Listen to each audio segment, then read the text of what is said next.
Welcome to NKR GKGS friends. आज हम लोग पढ़ेंगे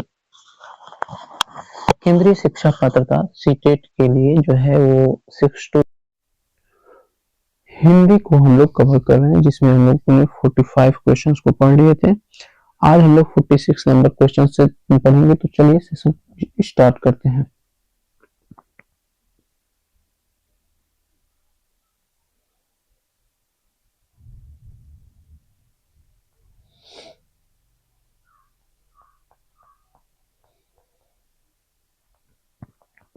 ये है 46 नंबर क्वेश्चंस यहाँ से।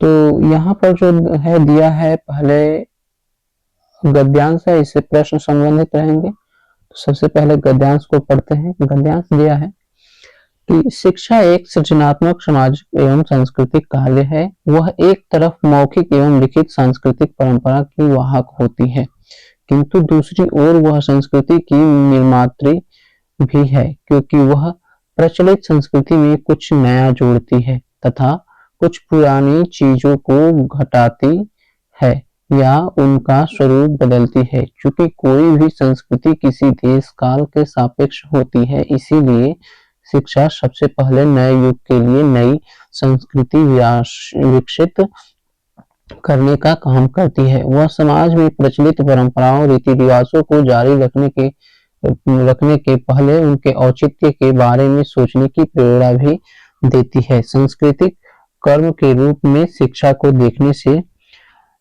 से यह बात स्वतः स्पष्ट हो जाती है कि संस्कृति न तो एकाकी होती है, न ही उसे बाहरी प्रभाव से रोका जा सकता है और न ही उसका प्रभाव दूसरे समाज पर पड़ने से बचाया जा सकता है। संस्कृति अपने स्वभाव में आदान प्रदान करने की प्रक्रिया है। यह हमेशा प्रगतिशील और ग्रहणशील है।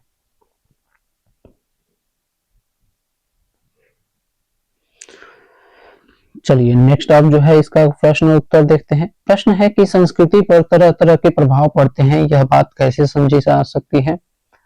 तो संस्कृति को पृथक रूप से देखा जाए, जब शिक्षा को धर्म से जोड़कर देखा जाए, जब शिक्षा को संस्कृति से अलग करके देखा जाए और जब शिक्षा को संस्कृति से जोड़कर देखा जाए। तो जब शिक्षा को संस्कृति से जोड़कर देखा जाए, ऑप्शन नंबर हमारा डी जो है वो सही हो जाएगा। आगे देखते हैं, इनमें से कौन सा शब्द समूहों से भिन्न है। तो आदान प्रदान, मौखिक परंपरा, सांस्कृतिक कर्म और प्रचलित रीति। तो यहाँ पर आदान प्रदान जो है वो ये समूहों से क्या है, भिन्न है, क्योंकि संस्कृति, परंपरा और रीति ये एक जैसे हैं। नेक्स्ट है 48 नंबर क्वेश्चन है कि गद्यांश के अनुसार कौन सा वाक्य सही है। संस्कृति हमेशा प्रगतिशील है। संस्कृति की मुख्य विशेषता उसकी एकाकीपन है और संस्कृति में किसी भी प्रकार का आदान प्रदान नहीं होता है। संस्कृति में गतिशीलता का अभाव है। नहीं, ऑप्शन नंबर ए हमारा सही हो जाएगा कि संस्कृति हमेशा प्रगतिशील है।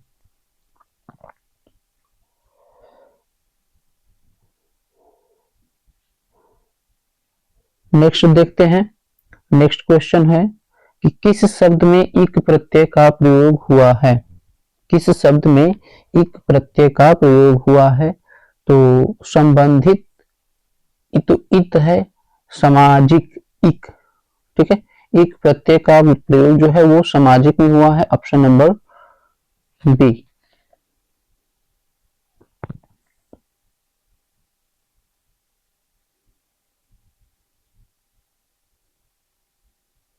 नेक्स्ट देखते हैं।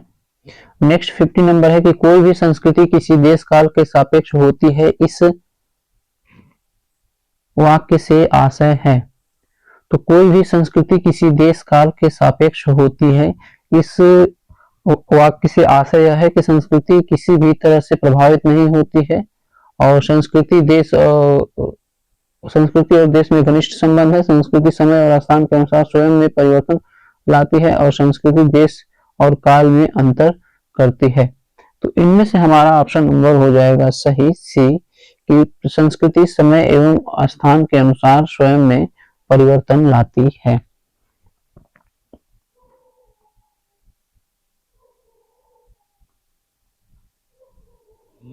स्वयं में परिवर्तन लाती है।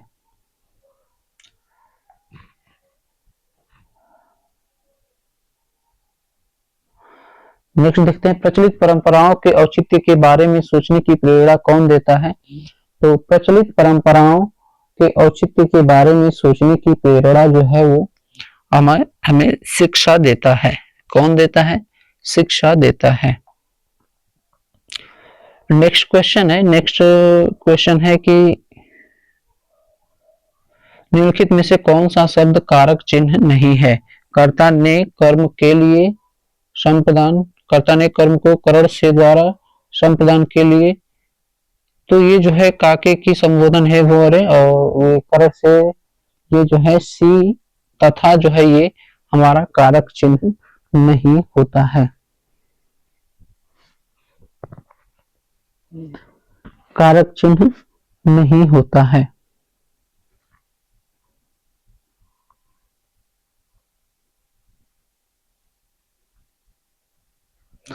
आगे देखेंगे, शिक्षा संस्कृति की निर्मात्री है क्योंकि वह परंपराओं को जो कतियों स्वीकारती है नहीं, वह मौजूदा संस्कृति में नवीनता लाती है, और वह परंपराओं को रूप देती है नहीं, वह रीति रिवाज की परिचायक है नहीं।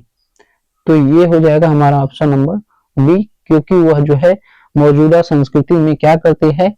नवीनता लाती है। नेक्स्ट देखेंगे, नेक्स्ट है 54 नंबर की शिक्षा को किस प्रकार के कार्य के रूप में देखा गया है? भौतिक रूप में देखा गया है, आर्थिक रूप में, राजनैतिक रूप में या सांस्कृतिक रूप में देखा गया है? तो शिक्षा को किस प्रकार के कार्य के रूप में देखा गया है? तो शिक्षा को सांस्कृतिक रूप के कार्य में देखा गया है।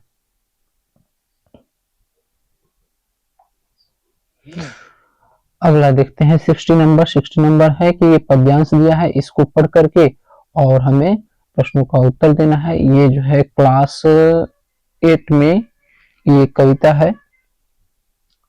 कलम आज उनकी जय बोल, जला अस्थिया बारी बारी, छिटकाई जिसने चिंगारी, जो चढ़ गए पुण्य वेदी पर लिए बिना गर्दन का मोल। कलम आज उनकी जय बोल, जो अगणित लघु दीप हमारे तूफानों में एक किनारे, जल कर बुझ गए किसी दिन, मांगा नहीं स्नेह मुंह खोल। कलम आज उनकी जय बोल, पीकर जिनकी लाल शिखाएं उगल रही है लुलपट दिशाएं, जिनके सिंहनाद से सहमी धरती रही अभी तक डोल। कलम आज उनकी जय बोल। तो इसमें दिया है 54 नंबर, 55 नंबर जो है क्वेश्चंस को देखते हैं। 55 नंबर क्वेश्चन दिया है,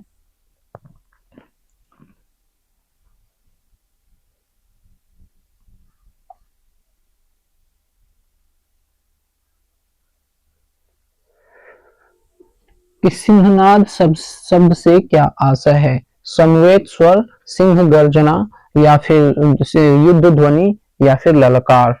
तो हमारा होगा सिंहनाद, जिनके सिंहनाद से सहमी धरती रही अभी तक डोल। ललकार होगा, क्या होगा? ललकार होगा। इसमें सिंहनाद शब्द से तात्पर्य जो है वो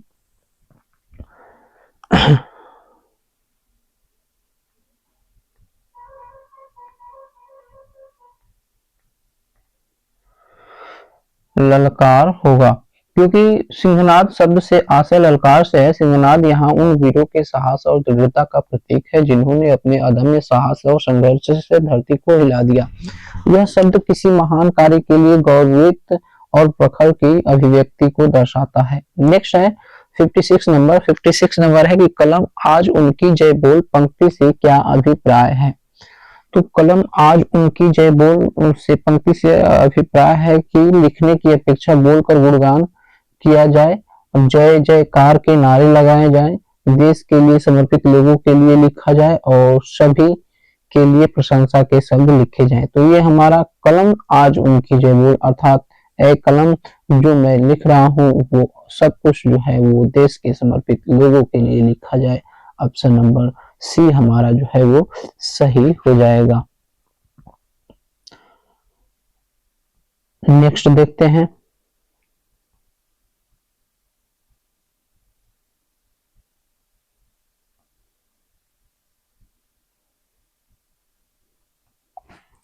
नेक्स्ट दिया है 57 नंबर की भिन्न शब्द समूह की पहचान करना है। तो पूर्यवेदी है, जला अस्थिया है, पुण्यवेदी है, लाल शिखाएं हैं और लघु द्वीप हैं।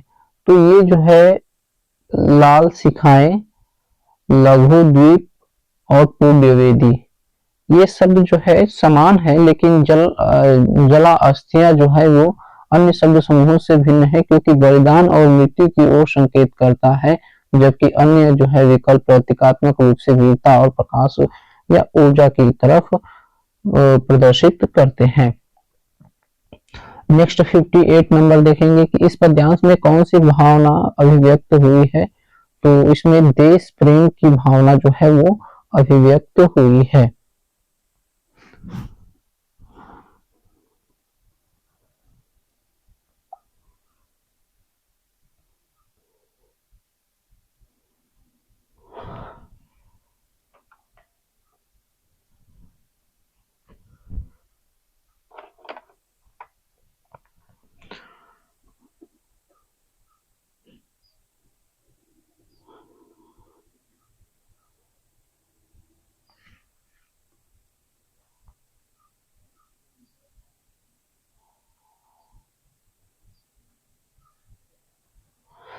नेक्स्ट देखते हैं। नेक्स्ट है 59 नंबर की छिटकाई जिन से चिंगारी पंक्ति में रेखांकित शब्द के लिए प्रयुक्त हुआ है।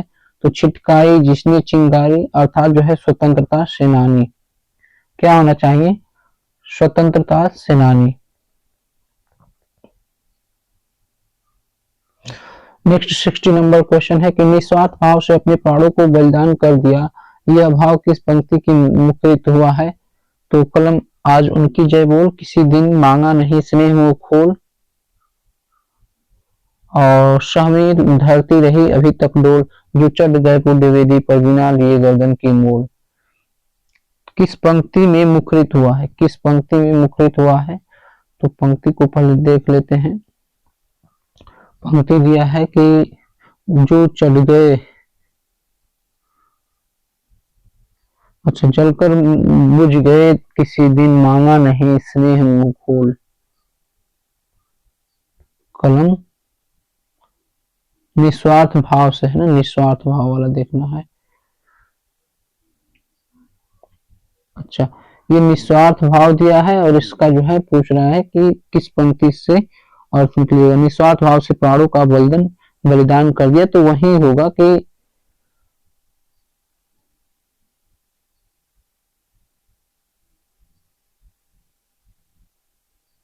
ऑप्शन नंबर डी हो जाएगा कि जो पुण्य वेदी पर जो है चढ़ गए बिना गर्दन का मोल लिए अर्थात मूल्य लिए, निस्वार्थ भाव से प्राणों का बलिदान कर दिया। नेक्स्ट देखते हैं 61 से क्वेश्चंस है गद्यांश, और इसमें जो है इसके बाद इसका क्वेश्चन आंसर देखेंगे। तो 61 नंबर गद्यांश को पढ़ते हैं। यह है कि साहित्य सदैव समाज को, साहित्य जो है वो सदैव समाज को निरंतरता प्रदान करता है। यह साहित्य और समाज का गहरा संबंध ही है कि साहित्य में समाज के विशृंखलित होते सिद्धांत और टूटते बिखरते मूल्यों की चिंता बराबर बनी रहती है। वहीं साहित्य कालों के बंधन को तोड़कर उसकी सीमाओं से परे जाकर कालजयी बन पाती है, जिसमें मानवीयता, सत्य की व्याख्या हो और संवेदनाओं के सहारे आस्था जगाने का प्रयास हो। समय समय पर साहित्यकारों ने समाज के बलिदान होने की स्थिति को पहचाना और उसके रचनाकार हमारे साहित्य पटल पर ऐसी गहरी छाप छोड़ जाते हैं जिनकी आवश्यकता हर युग में बनी रहती है, जिनके विचार सदैव तरोताजा ही रहते हैं और जिनकी रचनाएं समाज को दीप्त करने का दायित्व निभाती चलती है। उनका साहित्यकार व्यक्तित्व केवल समस्याओं को ही नहीं परखता, बल्कि मनुष्यता में विश्वास को बचाए रखने की कोशिश करता है। चलिए प्रश्नोत्तर की तरफ चलते हैं। प्रश्न दिया है कि समास के बदतर होने की स्थिति में वाक्य में रेखांकित शब्द का अर्थ क्या है? तो अत्यधिक बुरा होना, अभिमानी होना, दुराचारी होना या फिर बेईमानी होना। समाज के बदतर होने की स्थिति अर्थात जो है वो अत्यधिक जो है वो बुरा होना। नेक्स्ट दिया है गद्यांश के अनुसार साहित्य में किस तरह की चिंता झलकती है? तो गद्यांश के अनुसार जो है वो साहित्य में समाज के आधुनिक होने की या फिर मूल्य बिखरने की, सामाजिक विघटन की और नए सिद्धांतों के बनने की। तो किस प्रकार की चिंता जो है उसमें झलकती है? तो सामाजिक विघटन की जो है होना चाहिए। ऑप्शन नंबर डी दिया है, ऑप्शन नंबर डी दिया है मूल्यों के बिखरने की। मूल्यों के बिखरने की चिंता जो है वो झलकती रहती है, सदैव समाज को निरंतरता प्रदान करता है। यह साहित्य और समाज का गहरा संबंध है कि साहित्य में समाज के विशृंखलित होने, सिद्धांतों को टूटने, बिखरते हुए मूल्यों की चिंता बराबर जो है वो बनी रहती है। नेक्स्ट है 63 नंबर की कौन सा साहित्य कालजयी साहित्य बन पाता है? तो वह साहित्य जो मानवीय सत्य की व्याख्या करता है वह कालजयी साहित्य बन पाता है। नेक्स्ट है कि विश्वास शब्द का अर्थ क्या है? तो विश्वास शब्द का है तत्व ज्ञान संबंधी, निश्चय धारणा संबंधी, विश्वमय संबंधी या विश्व से संबंधित नियम। तो ये जो है निश्चित धारणा से संबंधित जो है वो विश्वास का अर्थ होता है। विशृंखलित में प्रत्यय कौन सा है? इत, इत प्रत्यय है। विशृंखलित में कौन सा प्रत्यय है? तो विशृंखलित में इत प्रत्यय लगा हुआ है। नेक्स्ट है साहित्यकारों ने समाज की किस स्थिति की पहचान करने का प्रयास किया है? साहित्यकारों ने समाज की किस स्थिति को पहचानने का प्रयास किया है?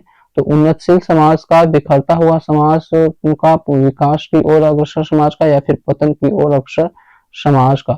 तो ऑप्शन नंबर डी हमारा सही हो जाएगा कि पतन की ओर जाता हुआ समाज का। नेक्स्ट है कालजयी से तात्पर्य क्या है? कालजयी से जो है काल विशेष की सही व्याख्या करता हो, अल्प काल तक रहने वाला या फिर जो काल विशेष में बधा हुआ हो या हर काल में प्रासंगिक हो। तो ये जो है हमारा कालजयी से तात्पर्य होगा ऑप्शन नंबर डी कि जो हर समाज हर काल में क्या हो?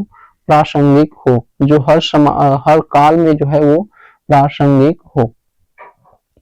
नेक्स्ट देखते हैं। नेक्स्ट क्वेश्चन है इसमें 68 नंबर की किस तरह के साहित्यकारों की आवश्यकता हर युग में बनी रहती है? तो जो समाज को नैतिक बनाते हैं, जो समाज का विकास करते हैं, जो समाज को जागरूक बनाते हैं या फिर जो समाज का मनोरंजन करते हैं। तो यहाँ पर जागरूक जो है जो जागरूक बनाते हैं ऐसे साहित्यकारों की आवश्यकता हर युग में बनी रहती है। नेक्स्ट है समाज को गति कौन प्रदान करता है? तो शिक्षा प्रदान करता है, साहित्य या फिर विज्ञान या तकनीकी विकास। तो समाज को गति जो है वो साहित्य प्रदान करता है। समाज को गति प्रदान करने का कार्य साहित्य का होता है। नेक्स्ट है ये पद्यांश है, इससे आगे क्वेश्चंस पूछे जाएंगे। तो पहले पद्यांश को पढ़ते हैं कि दिव साव शान का समय, मेघमय आसमान से उतर रही है, वह संध्या सुंदरी परेशी धीरे धीरे धीरे। तिमिरांचल में चंचलता का नहीं कहीं आभास, मधुर मधुर है दोनों उसके अधर, किंतु जरा गंभीर नहीं है उनमें हास विलास। हंसता है तो केवल तारा एक, गुथा हुआ उन घुघराले काले काले बालों से, हृदय राज की रानी का वह करता है अभिषेक, करता है अभिषेक। तो चलिए 70 नंबर क्वेश्चन देखते हैं।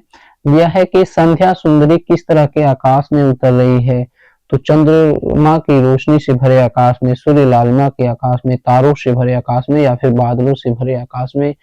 तो संध्या की सुंदरी जो है वो तारों बादलों से भरे आकाश में उतर रही है, मेघमय आसमान से उतर रही है, बादलों से भरे आकाश में क्या कर रही है? उतर रही है। नेक्स्ट है 71 नंबर के हृदय राज की रानी किसके लिए प्रयुक्त हुआ है? हृदय राज की रानी किसके लिए प्रयुक्त हुआ है? तो हृदय राज की रानी जो है वो संध्या के लिए प्रयुक्त हुआ है। नेक्स्ट है दिव साव शान का संधि विच्छेद क्या होगा? तो दिवस प्लस अवसान, दिवसावसान हो जाएगा।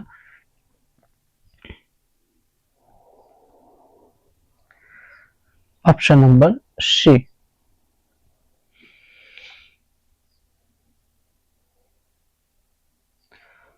नेक्स्ट देखते हैं, नेक्स्ट है 73 नंबर के पद्यांश में किस का चित्रण हुआ है? तो वेदना का, प्रेम भाव का, नव चेतना का या फिर प्रकृति का? तो इसमें जो है प्रकृति की संध्या का जो है वो चित्रण हुआ है। किसके हंसने की बात की गई है? संध्या का, आकाश का, तारा का या फिर मेघ का? तो इसमें जो है वो तारा के हंसने की बात की गई है। पद्यांश में किस अलंकार का प्रयोग अधिक मुखरित हुआ है?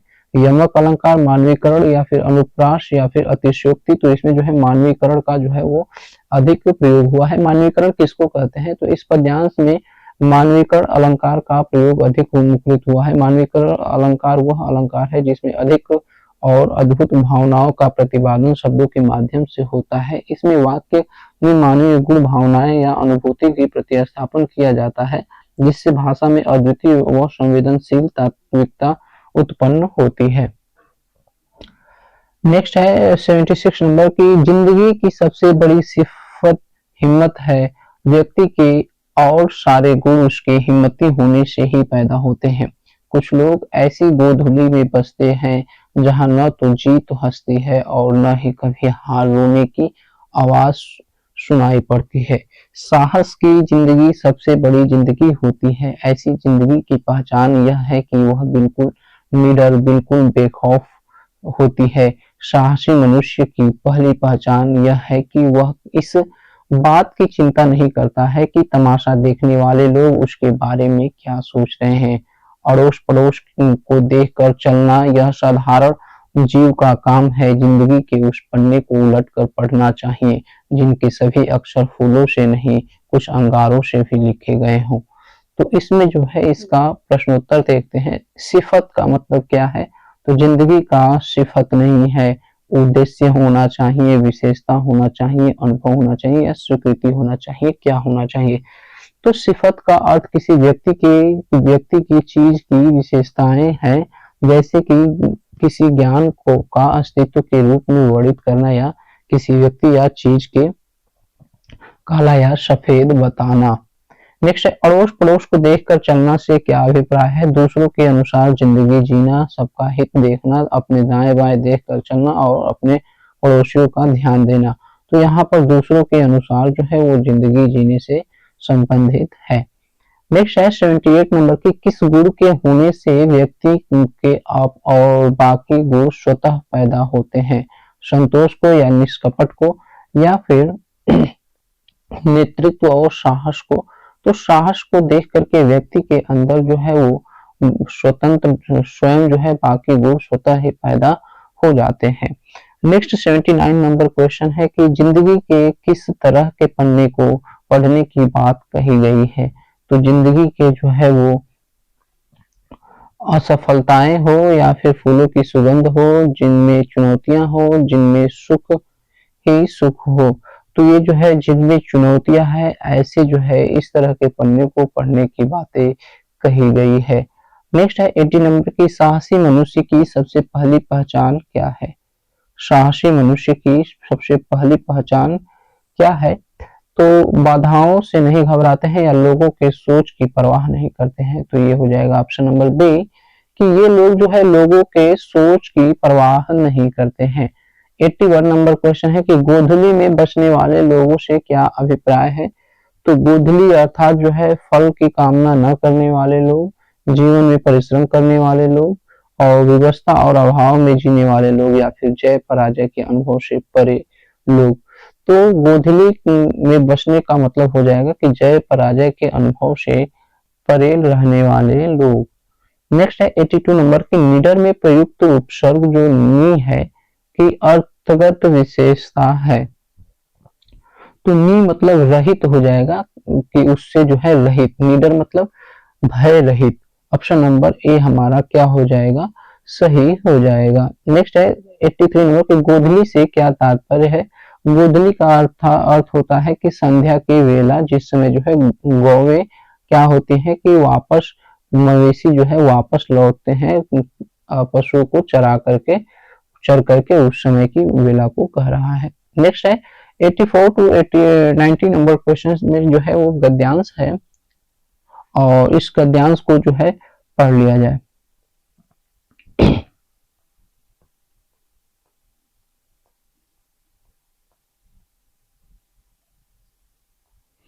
चलिए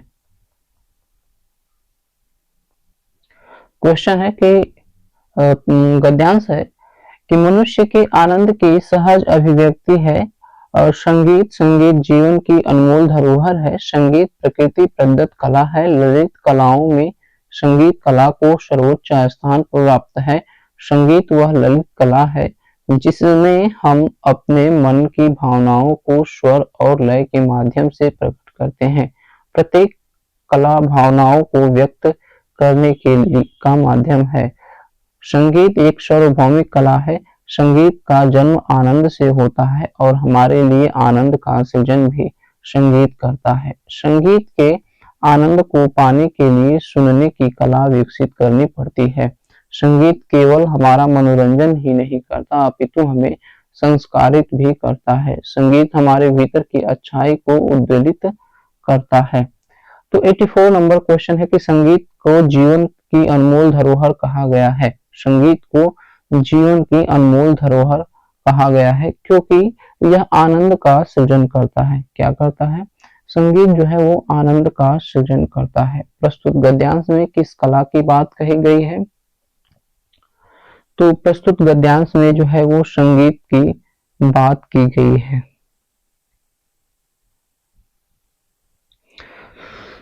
संगीत की बात की गई है। नेक्स्ट है कि संगीत द्वारा भावनाओं को प्रकट करने का प्रमुख माध्यम क्या है? तो संगीत के द्वारा जो है भावनाओं को प्रकट करने का प्रमुख माध्यम क्या है?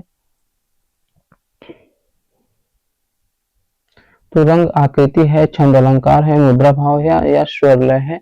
तो प्रमुख माध्यम जो है वो स्वर और लय के माध्यम से जो है संगीत को प्रदान कर दिया जाता है। कुछ भी है उसको गा दिया जाता है, वो क्या किसका गाना हो या किसी का। नेक्स्ट है सार्वभौमिक का अर्थ क्या है? तो स्वदेश में व्याप्त, संपूर्ण जगत में व्याप्त, सभी धर्मों में व्याप्त या फिर समान भाव से व्याप्त। सार्वभौमिक भूमि अर्थात संपूर्ण जगत में व्याप्त। Option number B.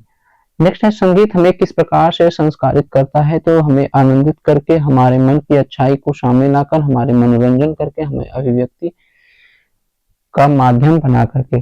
तो संगीत जो है वो हमें अपने अच्छाई को सामने ला करके जो है वो संस्कारित करता है। नेक्स्ट है 89 नंबर की संगीत के आनंद की प्राप्ति के लिए क्या आवश्यक है? तो संगीत के आनंद की प्राप्ति के लिए सुनने की कला विकसित करनी चाहिए। सुनने की कला जो है वो विकसित करनी चाहिए। सर्वोच्च का संधि विच्छेद क्या है? तो सर्वोच्च, सर्व प्लस उच्च हो जाएगा सर्वोच्च। ऑप्शन नंबर सी हो जाएगा। ये उच्च में बड़ा ऊ है इसलिए ये नहीं होगा। ऑप्शन नंबर सी हमारा सही हो जाएगा। नेक्स्ट है 91 टू 98 है और इसमें जो है गद्य है। तो ये जो है 30 मिनट का सेशन हो चुका है, इसको समाप्त करते हैं। मिलते हैं अगले सेशन में